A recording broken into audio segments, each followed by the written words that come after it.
زندگی میلیون‌ها نفر رو متحول کرده و هنوز بعد از نزدیک به 100 سال داره جواب میده.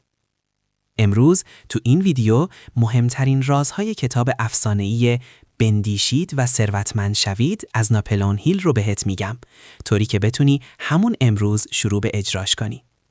ایده اصلی کتاب خیلی ساده است. اول ثروتمند میشی تو ذهنت، بعد تو حساب بانکیت. ثروت نتیجه تفکر درست و اقدام مداومه، نه شانس. اولین اصل میل سوزان است. همه موفقیت‌ها با یک میل شدید و مشخص شروع میشن، نه با کارزوهای مبهم. باید دقیق بدونی چی میخوای، تا کی میخوای و چه برنامه‌ای داری. مثلا بگی من تا پایان سال آینده به درآمد مشخصی میرسم از طریق یک مسیر مشخص. اصل دوم ایمان و تلقینه. باید حتی وقتی هنوز به هدفت نرسیدی، عمیقاً باور داشته باشی که در مسیرش هستی. هر روز هدفت رو با صدای بلند بگو، تصورش کن و حسش کن. ذهن ناخودآگاه هر چیزی رو که با احساس واردش کنی اجرا میکنه.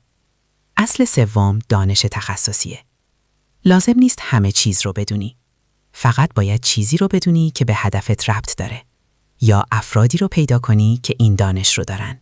اصل چهارم تخیله. همه ثروت‌ها اول یه ایده بودن. یا از تخیل خلاق استفاده کن و ایده نو بساز، یا از تخیل ترکیبی استفاده کن و چیزهای موجود رو به شکل جدید کنار هم بذار. اصل پنجم برنامه ریزی منظمه. رویا بدون برنامه فقط خیال پردازیه. برنامه بنویس، اجرا کن و اگر جواب نداد تغییرش بده. اما هرگز متوقف نشو. اگر تا اینجای ویدیو برات مفید بوده، حتما یه لایک بزن و کانال رو سابسکرایب کن تا ویدیوهای رشد مالی و ذهنی رو از دست ندی. اصل هفتم تصمیم گیری قاطعه.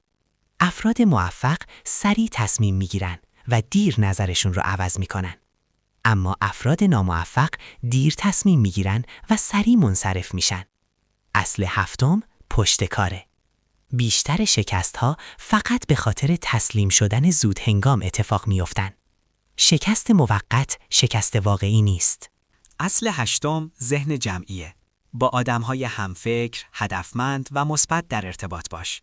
ذهن‌ها وقتی کنار هم قرار میگیرن، قدرتشون چند برابر میشه. کتاب میگه 6 دشمن اصلی موفقیت اینها هستن: ترس، تردید، تعلل، بی‌هدفی، بهانه تراشی و بی‌ثباتی. اگر اینها رو کنترل نکنی، اونا زندگیت رو کنترل میکنن. حالا خلاصه فرمول موفقیت این کتاب اینه: هدف مشخص کن، میل سوزان بساز، برنامه بنویس، هر روز تلقین کن، اقدام کن، پشتکار داشته باش و با افراد درست در ارتباط باش. یادت باشه، هیچ کس به طور اتفاقی ثروتمند نمیشه. ثروت نتیجه یک تصمیم، یک باور و یک اقدام مداومه.